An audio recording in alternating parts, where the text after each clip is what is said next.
Today we're going to be talking about the 19th century revival that took place in both England and France. The revival period focuses on a return of several past periods, including Greek, Gothic, Romanesque, and they led into the Second Empire with the political changes taking place in France, and then into exoticism, which emphasized Moorish, Egyptian, and Asian influences, and then over to the industrial architecture at the end of the 19th century. 19th century architecture was greatly influenced by the earlier styles, which were adapted to the new technologies of the early modern age. The revivals of Gothic, Greek, and Renaissance styles were combined with contemporary technologies and materials. In the Western world, historicism idealized past empires and cultures and used motifs inspired by them to spark national nostalgia. Mediterranean exploration and an interest in antiquity led to the revival of ancient Greek architecture. Similar to neoclassicism, the Greek revival movement was more decorative and ornamental. Because of the ancient Greek intellectual culture, it was a popular style for colleges and cultural institutions. Greek revival was also at times combined with traditional ecclesiastical architecture. Perhaps because of their long Gothic traditions, the power of their empires during the Middle Ages, the revival of Gothic and medieval architecture was embraced in the UK and France in all art forms. Churches, stately homes, and mansions all used Gothic elements, as well as creating romantic castles for wealthy landowners. The writings of James Ruskin, Horace Walpole, and Victor Hugo were influential to its popularity. The final defeat of the French monarchy in the second half of the 19th century and the reign of Napoleon III created the Second Empire style, not just in the capital, but internationally. The École des Beaux-Arts in Paris was influential in creating a generation of architects working in a cohesive style. Beaux-Arts architecture is a lavish combination of Neo-Baroque and Neo-Renaissance that symbolize the Belle Époque. International students who studied at the school spread the style abroad. Haussmann's Parisian urban planning, based on rationalized consistency, aesthetics, and infrastructures, was also exported. In America, architecture developed a local flair. The architects such as Henry Richardson and Richard Morris Hunt developed their own adaptations of Second Empire and Beaux-Arts styles. With the 19th century advancements in coal and steam energy, new materials such as cast iron, glass, and steel were being produced at an accelerated rate and also being dispersed with rail systems. This signaled the birth of industrial architecture, as architects and engineers had easier access to materials. Utilitarian public venues became more important and needed to be durable. The popularity of World's Fairs resulted in spectacular contemporary exhibition halls in Paris and London. Art Nouveau and Neo-Gothic styles adorned these new temples of the future as cities spread outward and upward. Architects and engineers collaborated, paving the way for modern high-rises and skyscrapers. Sir Walter Scott was influential with his Waverley novels. There was an interest in Scotland, and also Madame du Barry supported this transition and spread an interest. Victor Hugo's novel Notre Dame de Paris prompted designers to return to medieval designs. Wealthy citizens began purchasing historical interiors, sometimes the entire rooms, and having them installed in their homes. By the 1840s, the population of Paris had reached around 1 million, and outbreaks of cholera were common in overcrowded urban areas. Georges Eugene Haussmann was responsible for the changes to the urban Paris under Napoleon III. He focused on restructuring traffic and improving Paris's sanitary conditions. Haussmann created large boulevards and avenues by widening the main east and west or north and south roads. Whole medieval districts were demolished and boulevards were built in long straight lines to provide grand views. He also lengthened the boulevards to create rings around the city. Strict rules applied to facades built along the new boulevards. The Paris model was highly successful and influential and was copied throughout the world. Aristocracy and middle class were influential at this time. The aristocracy had returned from exile and hired the craftsmen previously known to them and looked to the immediate past, the late French neoclassic, for inspiration with some small changes. Forms were softer and they stopped the excessive use of bronze on mahogany. Decorative detail was now more delicate and carving was done to soften the hard straight lines of furniture. Native woods were also used instead of exotic woods, and Napoleonic symbols were now avoided. The middle class knew nothing of taste, but played a larger role in the design trends. Because the Industrial Revolution now supplied a mass market appeal. Often their residences were apartments and were smaller, more comfortable, and allowed functional pieces to be required within. With the Industrial Revolution, machine processes started to replace some craftsmen, doing away with some of the expensive techniques previously provided, allowing furniture to be more affordable by the middle class. Criticism arose with the Industrial Revolution, saying that the designers and pieces produced lacked focus and creativity. They were unimaginative and relied on copying other styles.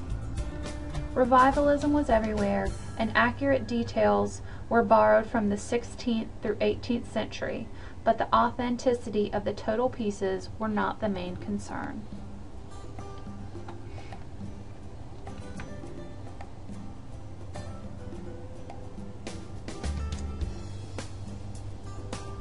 Looking at the materials and construction during the Restoration period, native woods were the major material and surface decoration allowed for a range in colors. Moldings and carvings were done in a limited manner. The Restoration craftsmen reintroduced marquetry using native woods and creating fresh color combinations.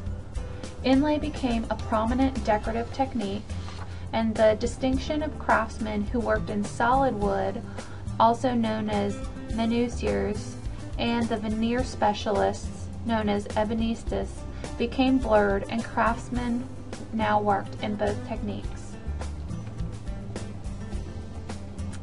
In the Second Empire style, purple wood and ebony were used for a more high-style furniture, and the best pieces were well constructed. Many things were used for inlay, like tortoiseshell, costly woods, porcelain, or even ivory. Wood could be dyed black to simulate ebony. Designers relied heavily on historic styles, and this was also known as the period of imitation. Certain styles were considered appropriate for certain rooms, like Henry II for the dining room, Louis XV for the drawing room, and tufted and draped items for the bedroom. It was also a period of upholstery. Pieces were amazingly original, and they contrasted with a lack of creativity. High-quality products produced were also alongside commonplace or low-quality furniture. Other Second Empire seating. They were upholstery and cabinet makers were both very important to this style. Multiple seat units were created. The indiscreet was an upholstered settee, and canapé de l'Almaty was a settee for 2 or 3 people. Tufting was widely used, and comfort was very important.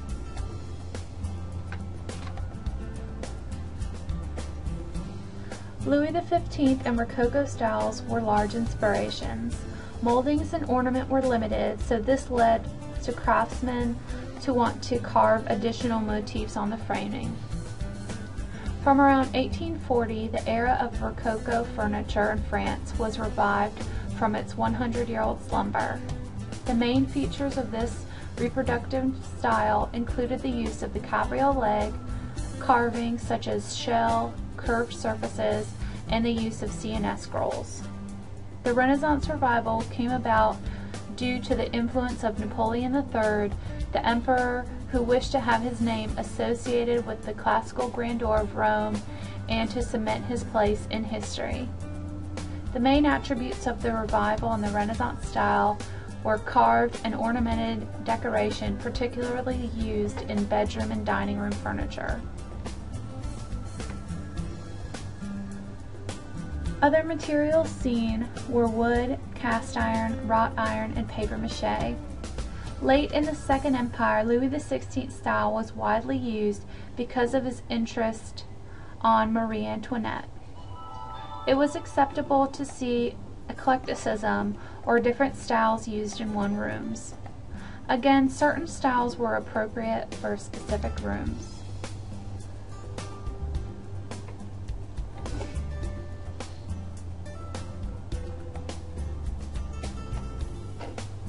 There was a strong influence by the Napoleonic Empire, and they wished to have characteristics of heaviness, and eventually they gradually became lighter in scale and less rectilinear.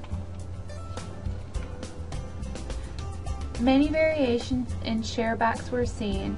They could be upholstered, straight, a backward scroll, a rounded top, open work with crossbars, arcaded with a Gothic influence, or even a gondola with an enveloping back.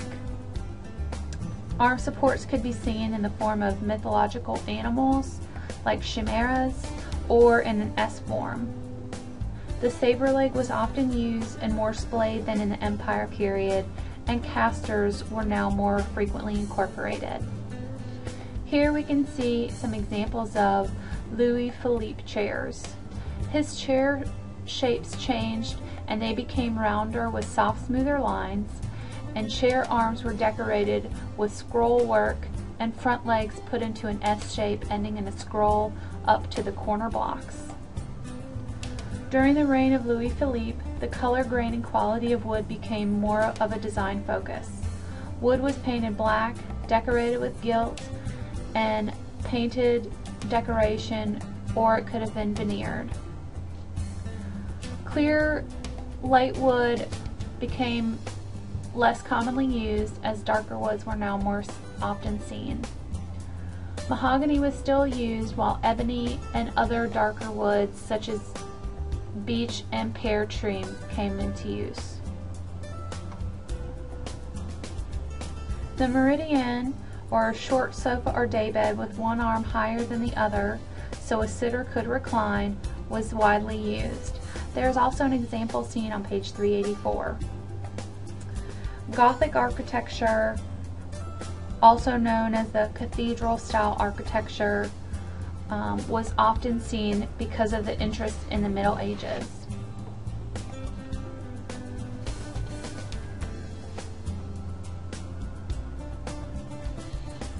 Tables like the bureauplats or writing tables became heavier and more complicated. Tops had shelves for organization, dining tables were larger, and the supports varied and could incorporate lyres, winged figures, cornucopias, and lion's paws. The single pedestal base table was common and often had bulbous swelling, rectangular or triangular pieces with lion's paws. Tables were multifunctional to suit smaller living spaces. Commodes continued to have 3 drawers and eventually became lighter in scale. Drawers were sometimes hidden behind doors. Pilasters and columns were eliminated and bronze mounts became thinner. And light woods now often incorporated dark wood inlays. Looking at Second Empire style tables, there was a large diversity seen with the style and the size.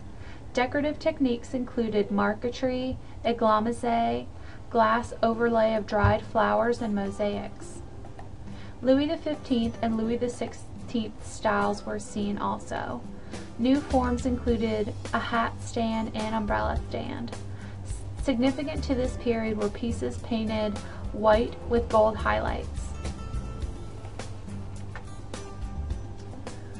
There was often a combination of styles used for their storage. Louis XVI style cabinets could be made with spirally turned feet of the Baroque period and could have inlays of marble or other stone. The decorative detail could have no precedent on the historical style of the piece. Restoration beds were boat-shaped or rectangular with column pilasters, and lots of upholstery and canopies were incorporated.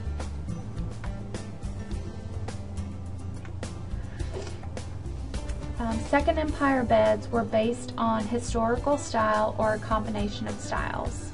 Ornament often included for the restoration were griffin, dolphins, chimeras, and palmettes derived from the original Empire style, but tended to be smaller and not play a prominent role. A movement influencing visual arts, literature, and music was responsible for the reliance on naturalistic elements. Archaeological interest in the Middle Ages contributed to the Gothic details. Geometric motifs commonly used were squares, circles, rectangles, ellipses, and lozenges.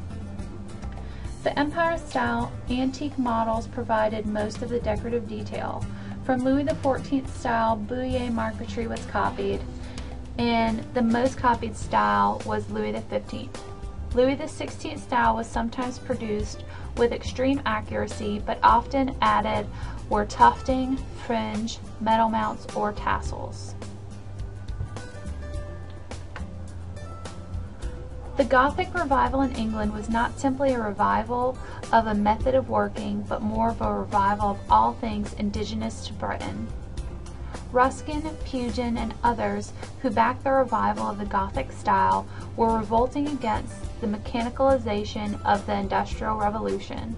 Their ideas ultimately led to the arts and crafts movement. The arts and crafts movement resulted from wanting to move away from mass-produced items and the Victorian philosophy that more is better. The craftsman-style house was the bungalow, which was designed by Charles and Henry Green, and their work was heavily influenced by the Japanese home in form, material, and construction. The aim of the arts and crafts movement was to restore harmony between architects, designers, and craftsmen, and bring back hand craftsmanship to the production of well-designed, affordable, everyday objects. William Morris and John Ruskin influenced the four principles of this movement, which were: the first, to design in unity, to have joy in labor, to create individualism, and also regionalism.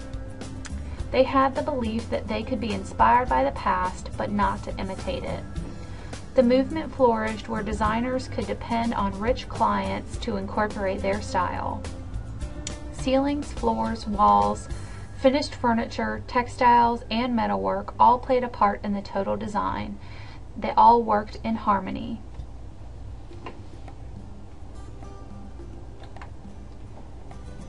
In this slide, you can see the mixed use of a combination of styles all incorporated.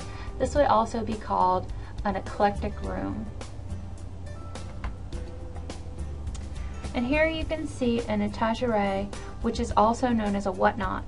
And these became a popular form of furniture in the 19th century.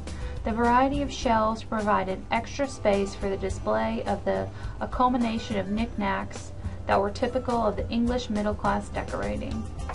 The undulating silhouettes and cabriole legs of the etagere are characteristic of the Rococo Revival style.